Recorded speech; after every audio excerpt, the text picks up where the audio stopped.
Buya Hamka sempat minum kencing di penjara. Pengadilan militer waktu ditanya, Anda PKI? Dia bilang, tidak, saya orang Islam, orang KTP saya Islam, orang saya udah naik haji kok. Jadi PKI itu naik haji, KTP-nya Islam. Kemudian auditor militer bertanya, Anda Islam? Islam. Sholat subuh berapa rakaat? 6 katanya. Nah, ini kualitas PKI. Nah, makanya ketika Pak Harto ditugaskan untuk membasmi komunis, beliau nggak punya pasukan. Dia punya pasukan diambil dari komunisme sekarang. Nih saya masuk sekarang. Sekarang ini berkembang isu Pak Harto itulah dalang PKI yang sebenarnya. Ini tujuan keji, bejat betul ini. Memang PKI itu tugasnya begitu, memutarbalikkan fakta. Ya. Sehingga memang berbahaya. Kalau Pak Harto PKI ada 3 alasan yang saya bantahkan. Yang pertama, dulu kalau Masumi bikin acara Maulid Nabi malam hari ini tablik akbar, besok paginya PKI bikin joget-joget, keledean. Nah, kalau dikatakan mereka, oh kami ini komunis tapi kami beragama. Alah. Komunis Indonesia ini berafiliasi ke RRT, Republik Rakyat Cina, mereka nggak beragama. Jenderal Riyamizat Yakudu mengatakan, kalau ada orang mengatakan, waktu itu beliau menhan, kalau ada orang mengatakan PKI, komunis tidak ada di Indonesia, PKI memang sudah bubar. Komunis tidak ada, berarti orang itu komunis. Waspadai bahaya komunis. Sebab 7 yang saya sebutkan itu, anti agama, anti ulama, suka adu domba, pemutarbalikan fakta, menyusup kemana-mana, kalau lemah bergantung pada pemerintah, kalau kuat memberontak. Yang ke-7, mereka suka kepada maksiat.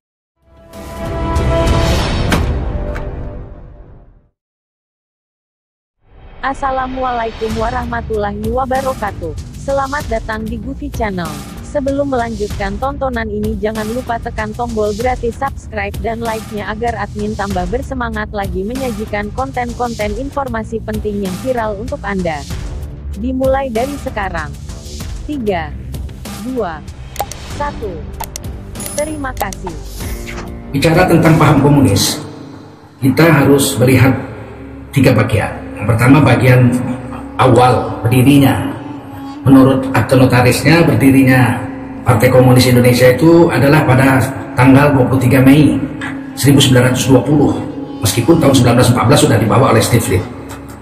Tapi resminya itu berdiri pada tanggal 23 Mei 1920. Artinya pada tanggal 23 Mei kemarin, Lebaran Idul Fitri, itu adalah ulang tahun Partai Komunis Indonesia yang ke-100.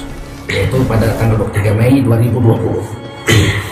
Selama berdirinya Partai Komunis ini sampai dengan tahun 1995, PKI telah mengadakan 3 kali pemberontakan.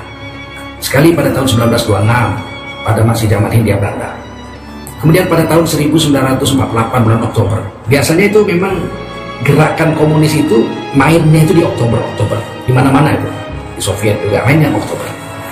Pada bulan Oktober 1948 ketika kita sedang berhadapan dengan agresi Belanda, ini komunis menikam dari belakang bangsa Indonesia yang baru 3 tahun merdeka di Madiun dan sekitarnya sampai ke Pacitan, daerah Jawa sana, Jawa Timur sampai ke Jawa Tengah. Itu pemberontakan yang dipimpin oleh Musso dan membunuh banyak tokoh-tokoh agama dan tentara. Yang kemudian oleh Bung Karno dibasmi habis bersih, mati semua, nggak ada yang hidup, tokoh-tokohnya habis semua. Ada yang terbunuh, ada yang dieksekusi mati. Kemudian komunis menjadi, PKI menjadi partai terlarang di zaman Bung Karno. Tetapi menjelang pemilu pertama 1955, tokoh-tokoh PKI muda, DNI dan kawan-kawan menghadap Bung Karno di rumah Bung Karno di Pegangsaan Timur. Entah dialog bagaimana dialog dengan Bung Karno, kemudian berhasil meyakinkan Bung Karno untuk mencabut larangan. Sehingga Partai Komunis Indonesia boleh ikut pemilu pertama tahun 1955. Bayangkan 1948 ditumpas habis. 7 tahun kemudian 1955 PKI ikut pemilu pertama. Partai Komunis ini berhasil mendudukkan diri sebagai pemenang 4 pada konstituante. Menang pertama Partai Nasionalis Indonesia. Partai Nasionalis Indonesia pimpinan Bung Karno dengan 58 kursi konstituante. Pemenang pertama juga atau pemenang kedua sama kursinya, yaitu Majelis Syuro Indonesia Masumi dengan 58 kursi konstituante. Ini partai yang didirikan oleh ulama-ulama, khususnya pimpinan Yai Hashim Asy'ari, pendiri Nahdlatul Ulama. 3 minggu setelah Indonesia merdeka, pada tanggal 7 sampai 9 September 1945. Waktu itu Kongres Umat Islam pertama di Jogja diputuskan membuat partai politik Islam satu-satunya itu 3 minggu setelah Indonesia merdeka, yaitu Majelis Syuro Indonesia, tidak boleh ada partai lain. Itu keputusan tahun 45. Sayangnya kan Bung Karno tidak bisa buat pemilu selama 10 tahun, baru bisa dibuat 1955 karena terus kerusuhan, agresi Belanda, agresi 1, agresi 2, pemberontakan di daerah-daerah. Kemudian baru bisa pada tahun 1955 dan PKI berhasil. 7 tahun aja setelah dibasmi di Madiun tahun 48 berhasil mendudukkan diri menjadi peserta pemilu, dan pemenang ketiga waktu itu adalah Partai NU. Meskipun Kongres Umat Islam memutuskan, Kiai Hasyim Asy'ari pendiri NU mengatakan tidak boleh ada partai Islam selain Masyumi, nyatanya ketika menjelang pemilu itu tokoh-tokoh NU pergi haji bersama Bung Karno. Entah apa terjadi lobby di sana, pulang dari Mekah, pulang haji, tokoh-tokoh NU membuat partai sendiri. Partai NU keluar dari Masyumi dan berhasil mendudukkan pemenang ketiga dengan 30 kursi konstituante.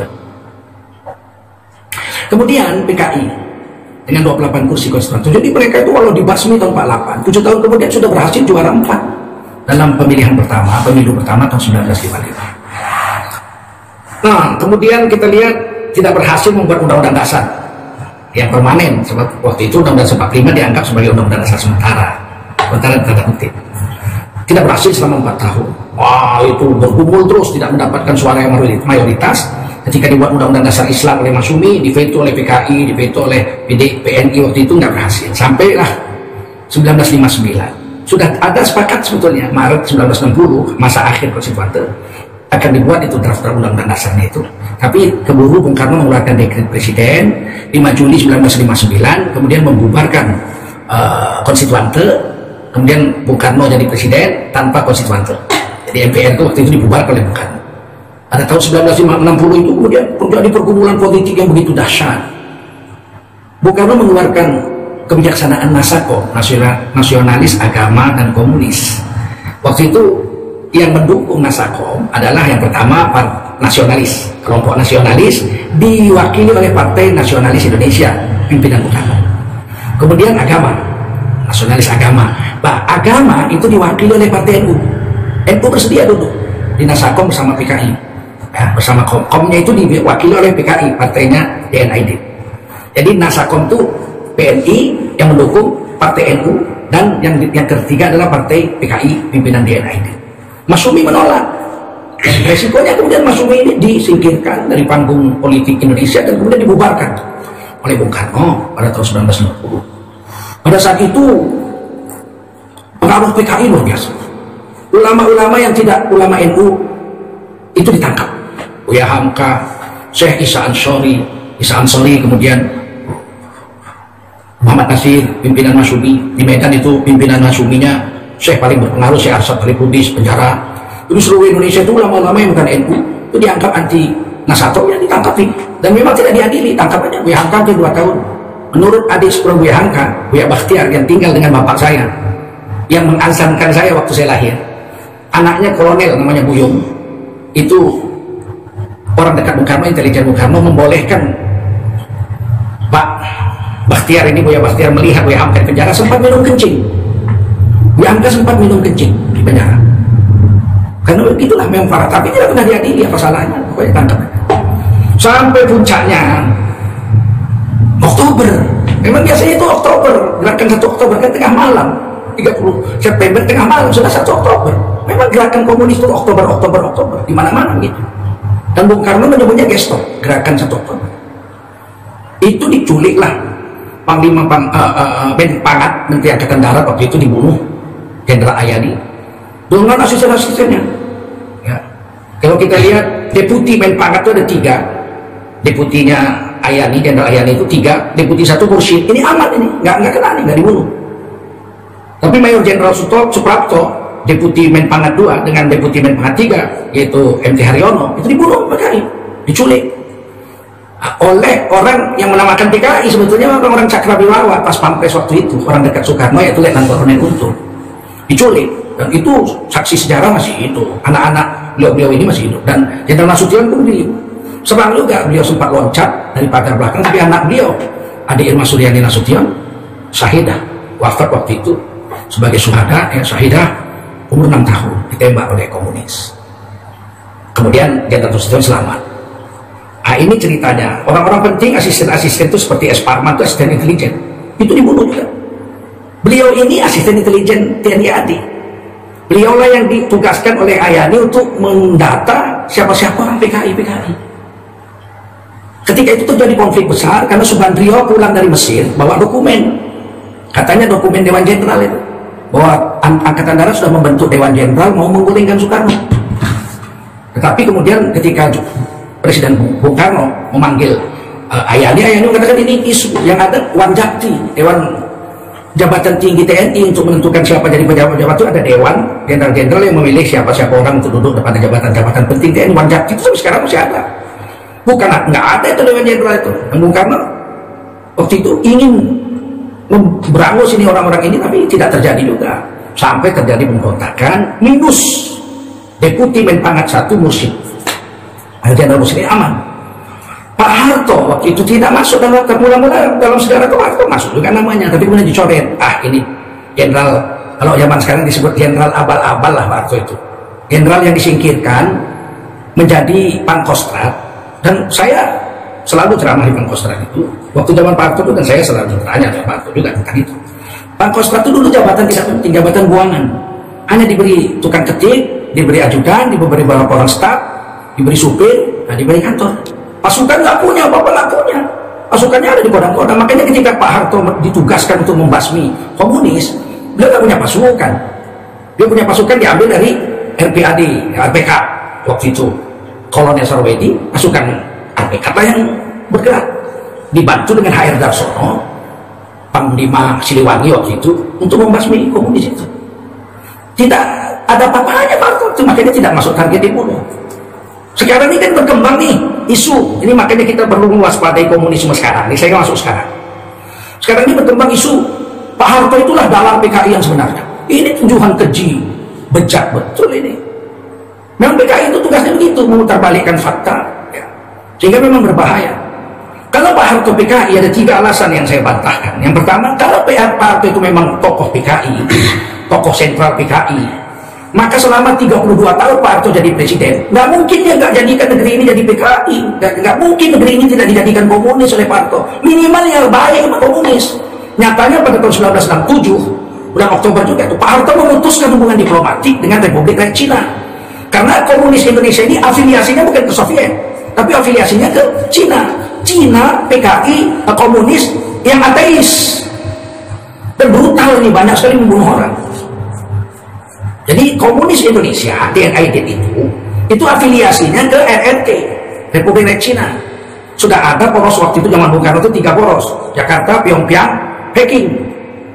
Jadi memang kita ke Peking, bukan ke Soviet, walaupun sama-sama komunis. Dan ada rekaman videonya. Saya lihat itu lama sebelumnya saya lihat bahwa DNID itu naik pesawat terbang ke Cina, disambut oleh Zhou Enlai, itu presiden Cina waktu itu. Dan yang kedua adalah Deng Xiaoping, presiden sebelum ini. Dipeluk itu. Kita tidak bisa bayangkan kalau komunis berhasil memberontak, presiden Indonesia DNID, presiden Cina Deng Xiaoping. Jadi apa ini negeri ini? Takdir Allah berkenan lain. Pemberontakan yang dilakukan oleh Aidit dan kawan-kawan gagal. Kemudian kalau Pak Harto itu betul PKI, gembong PKI, pasti 32 tahun Pak Harto jadi presiden, Indonesia sudah mengarah ke PKI, minimal bau-bau PKI. Nyatanya kan tidak, murni Pancasila, anti PKI, anti komunis. Kalau saya bilang PKI artinya komunis. Kemudian yang kedua, kalau betul Pak Harto gembong komunis, gembong PKI, pastilah anak-anak PKI yang sekarang ini, termasuk anaknya Aidit, termasuk yang bangga jadi anak PKI itu, tulis buku itu, Ripka Ciptaning dan lain-lain itu, mestinya bergabung ke partainya Pak Harto, akrab dengan keluarganya Pak Harto. Kenyataan anak-anak PKI ini sekarang bergabung di partai mana sekarang ini? Apa partai yang dekat Pak Harto atau partai yang mana? Coba buka mata kita besar. Ini apa mutarbalikan juga? Ya saya pokoknya ini kita dengar, ini kita lihat. Kalau betul Pak Harto ini gembong PKI, dalam PKI, pasti anak-anak PKI yang 28 kursi itu yang sekarang katanya 20 juta sampai 15 sampai 20 juta menurut Ripka Ciptaning di TV swasta, saya dengar lagi langsung dia bicara ada 15 sampai 20 juta kata anak-anak PKI. Komunis PKI bisa dibubarkan, tapi ideologi komunis tidak bisa dibubarkan. Ada 15 sampai 20 juta anak-anak komunis yang siap bangkit kembali. Nah mereka itu pasti berafiliasi ke Soeharto, ke keluarga Pak Harto, ke partainya Pak Harto, Partai Golkar. Kalau sekarang ada partai berkarya kan kenyataannya kan ke partai yang lain. Ini kan nggak masuk akal masa gembong PKI ditinggalkan oleh anak-anak PKI. Dan yang ketiga, alasan Pak Harto tidak mungkin gembong PKI karena intelijen menpangat waktu itu S. Parman itu tak pernah memasukkan Pak Harto itu dalam golongan PKI. Kalau Subandrio dan lain-lain itu masuk. Sehingga ketika Nasution lolos dari pembunuhan Jenderal Abdul Halim Nasution, beliau mencari perlindungan itu ke kantornya Pak Harto, menjumpai Pak Harto. Kalau dia PKI Nasution pasti sudah tahu di Jenderal Bintang 4, masa dia nggak tahu tentara-tentara yang berafiliasi ke komunis, ada intelijen dia, kok Suprapto, Mayor Jenderal Suprapto, S. Parman itu kan tahu. Nyatanya Jenderal Abdul Halim Nasution minta perlindungan sama Pak Harto, yakin Pak Harto itu tidak membunuh. Kalau memang Pak Harto komunis, Nasution datang berdua-dua, tinggal dor aja mati, nggak ada bukti, tanam aja di belakang markas Kostrad itu. Nggak ada yang tahu Nasution dibunuh sama Pak Harto. Kalau Pak Harto memang PKI. Nah, ini kan harus dibuka akal sehat kita agar kita ini terlindung daripada bahaya komunis gaya baru yang memutarbalikkan fakta ini. Sangat berbahaya bagi orang-orang yang tidak cerdas. Nah, setelah PKI habis, selama 32 tahun PKI tidak punya panggung di Indonesia. Bahkan anaknya aja nggak bisa jadi pegawai negeri. Screening, saya itu jadi pegawai negeri tahun 86, SK saya keluar 87. Saya itu tesnya 9 kali tes kemampuan bahasa Indonesia segala macam, tahanan negara, ketahanan segala macam. Tes terakhir itu saya menghadap Kasospor. Ada 3 orang staf di situ yang memeriksa berkas saya, ada nggak bau-bau komunis. Ke atas, ke samping, ke bawah diperiksa. Artinya 32 tahun komunis tidak punya panggung. Tapi kemudian pada tahun 1998 terjadi reformasi itu. 1999 tahanan-tahanan politik dibebaskan oleh Bapak Profesor Dr. Habibie sebagai presiden pengganti Pak Harto. Tahanan-tahanan politik Islam yang di komando jihad dan lain dibebaskan, tapi tahanan-tahanan PKI juga dibebaskan. Nah, inilah mulai terjadi kerancuan-kerancuan.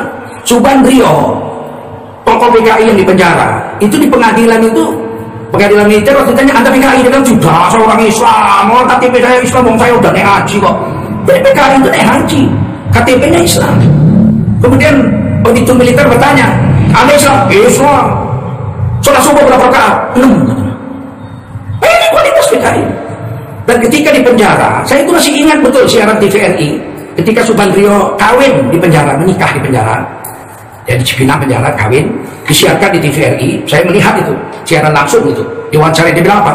Saya itu bersyukur, alhamdulillah, saya masuk penjara itu ya jadinya saya ngerti agama. Kalau saya dulu mati dulu masuk neraka loh. Begitu kayak ngomongnya gitu.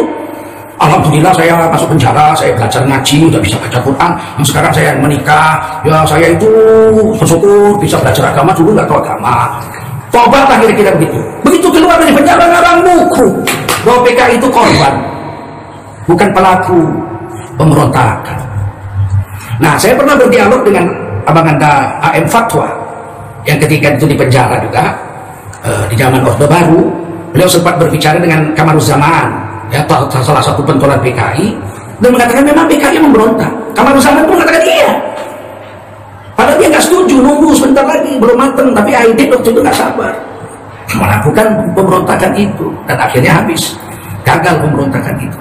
Terakhir saya ingin sampaikan bahwa PKI itu memang komunis itu yang berontak adalah dari buku yang dikarang oleh Manai Sofyan, siapa menabur angin akan menuai badai.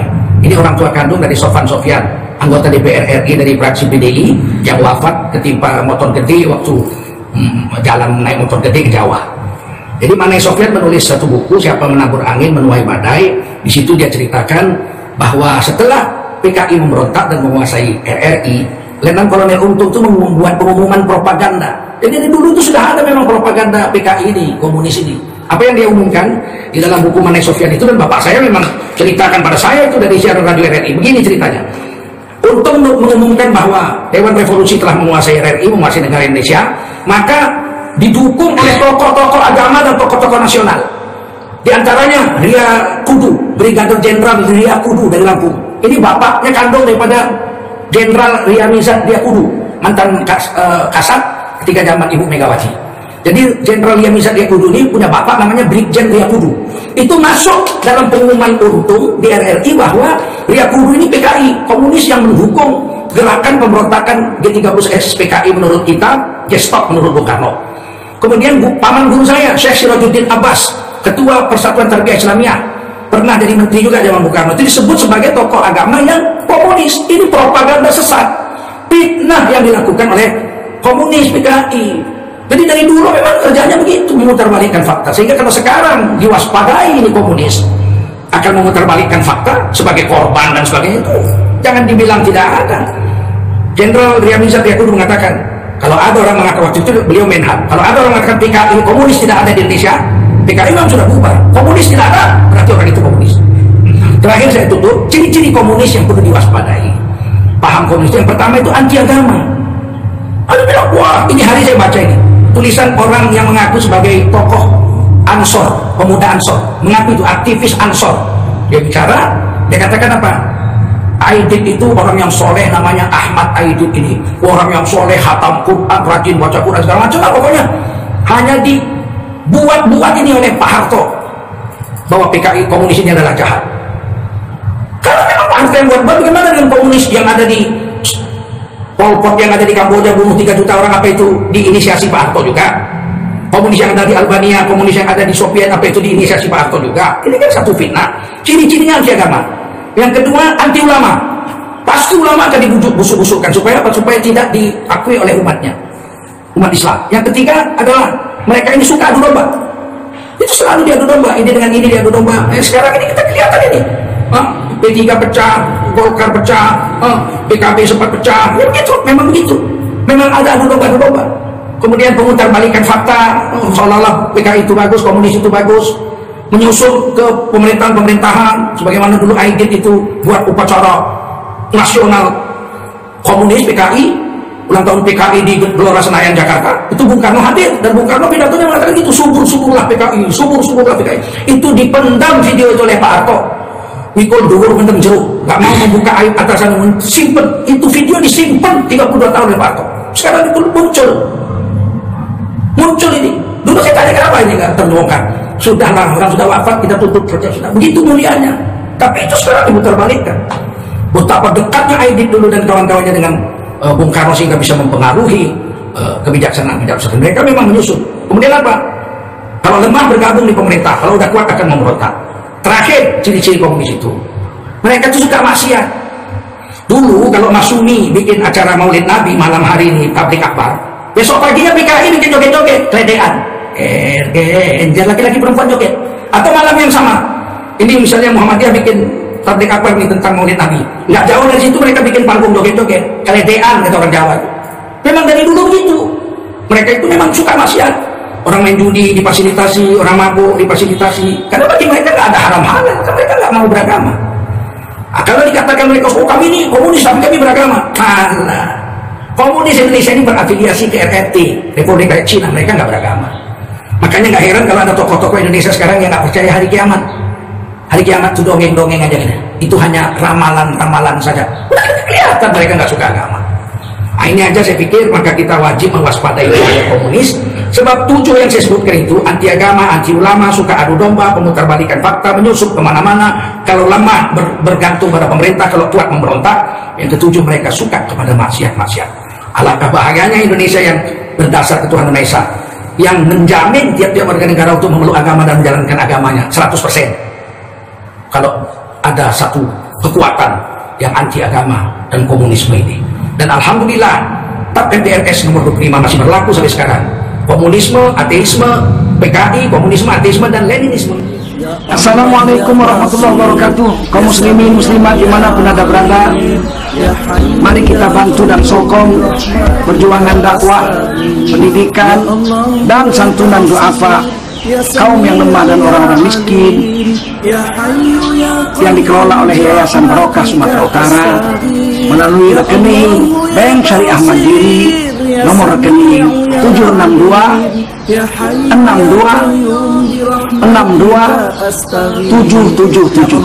kami ulangi 762